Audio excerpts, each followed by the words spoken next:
Welcome back to Brilliant Fools. My name is Adam Green, and today's going to be a theological Thursday rather than a 30,000 foot view type of thing. It is kind of a broad overview, but I want to see it, a topic, try to view it in light of how God views it, at least how he lays it out in his word, in scripture. And it's the topic of the talents. Now, a lot of weeks we may roll this Thursday into the Monday mindset type deal because it all kind of flows together.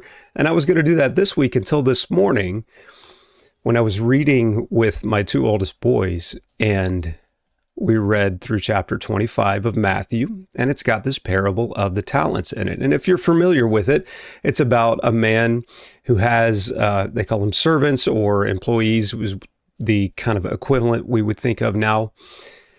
But he gives to them, it says 5 talents to one, another he gives 2 talents, and another he gives 1 talent, each according to his own ability. Now, a talent in that day was about 3,000 shekels, I think is the way that they describe it. Essentially, you're thinking about probably about 20 years worth of typical day labor wages. So that's a lot of money. If you think of, let's say, $50,000 a year, a day laborer might make, then what is that? 5 million? Is that $5 million? Am I thinking of that right? Anyway, maybe it's close to that. I think it's close to $5 million. 50,000 a year, 20 years wages. I don't know, $4 million. So this amount of money is a lot. Just 1 talent is a lot. And the first thing that comes to mind is that everything we've been given from God, every good thing, every perfect gift, it's a lot, and it's worth a lot. Now, others may have more or maybe not, but everything we've been given is a lot, and we should understand that. That's a very good understanding. Now, what happened in this parable also was that those who had more, according to their ability, they went out, they traded with it, they worked it, and they made more money. In fact, by the time the boss came back, that first employee that had 5 talents came back with 10 talents. So now he's doubled the amount. The one that had 2 talents came back with 4. So he doubled the amount, and they both had double the amount to say, hey, see what I've done with this? To me, I think almost of if you have a portfolio, whether it's a portfolio of investments or if it's a portfolio of clients or whatever that might be, if you have a book of business and then you double that, so all of these accounts are in your name, and then you end up doubling the revenue that's coming in from those accounts. It's kind of like that in our modern day society. But then you've got one guy who is afraid. He's like, oh, look at this that I've been given. I'm going to go bury it in the ground, make sure that it doesn't get lost, and then he's going to have it back, and that's going to be good. So imagine that as an employee, I'm scared of my boss because he's demanding and he's harsh. So I say, all right, I just want to make sure not to lose any of these accounts, and that's my only focus. I don't try to build business at all. I just don't lose the accounts. You know, there's a fly in here.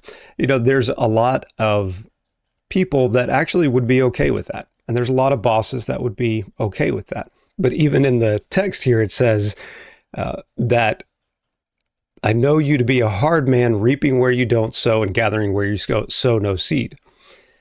And then his master comes back and says, oh, okay, you know that about me, huh? Why did you bury it then? At least you could have put that money in with the bankers and gotten some interest on it. So you could have done something with it. The bare minimum would have given something back rather than burying it and putting it away. And here's the point that I made to my boys about money specifically. I mean, any talent that we have, any skill that we have, anything we've been given, especially as believers, since God created good works for us to walk in, He's got good works there for us to walk in. These skills, these talents, these gifts, these physical possessions, they're all tools to help us walk in these good works. For some reason, it seems like we take money and we do what that guy with all the, it's another parable that Jesus spoke. the guy with all the grain silos did. He gets all of his grain and he puts it up in these big silos and he's like, look, I am set for life. I am good to go. I've stored it up. I'm never going to want again. And then he dies that night. Does him no good whatsoever. So rather than going and using it and working it, he's like, no, I've set for myself. I'm good for life. Well, he was, but it was a very short life. But we do that. We hoard money up, and we, instead of actually using it, we just try to save it for ourselves. And quite honestly, it tends to work, right? I mean, we have retirement, and it's not that we shouldn't save for retirement, but most people, we work our jobs for retirement, and then we retire, and then that's what we want to do for the rest of our lives. But I told my boys, I mean, think about a tool that you have. Let's say you've got a hammer, and you begrudge the fact every time you have to hammer a nail with it. Like, man, maybe I could use a rock to hammer this nail instead. Why would you do that? Just use the tool. And then when you need another one, get another one. But am I trying to keep that tool pristine? Am I trying to just keep it together? Am I trying to make sure the saw blade never gets dull so I don't ever use it? Well, then what good is it doing? I might as well not have it at all. And that's almost the principle that's being said here. To him who does not have, even what he has will be taken away. So if I am not using what I have, even what I have is going to be taken away. And I think that's the same thing with money. And this is, honestly, it's a fairly, I wouldn't say new revelation for me, but it's a concept that I'm trying to put into practice more and more, because it's so easy for me to get to that mindset of, I've got to keep it. Oh, I've got some money in the bank now. I got to keep it. Got to make sure to hold on to that. Don't let it ever get below this amount.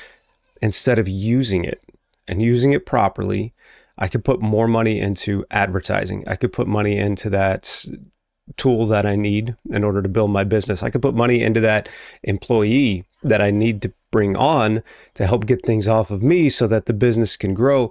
It's a tool to be used. And as I use it, more will come.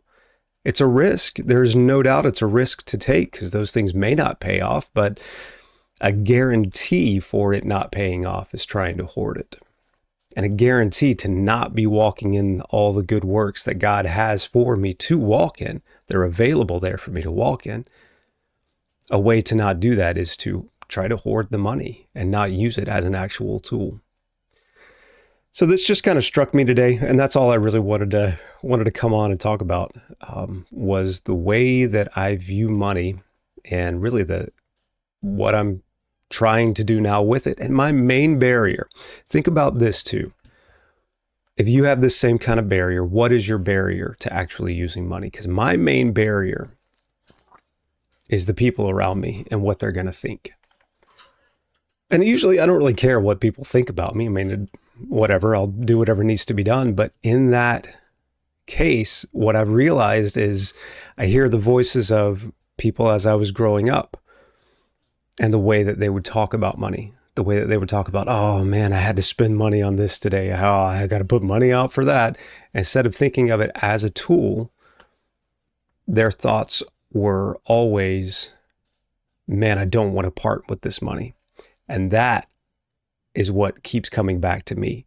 So it's really what those people think that's affecting my thought life and my actions toward money. Even if it's not the people around me, even if I don't care what people around me think, those thoughts are still there. So it's a hard work that God is doing on me, understanding the truth of what he says in his word, and then letting that sink down into my heart, letting that soil be good and fruitful, and letting it grow and seeing the fruit of that as God does the growth. Hopefully I've explained this well enough and it's been helpful to you. Either way, we'll see you in the next one. Thanks.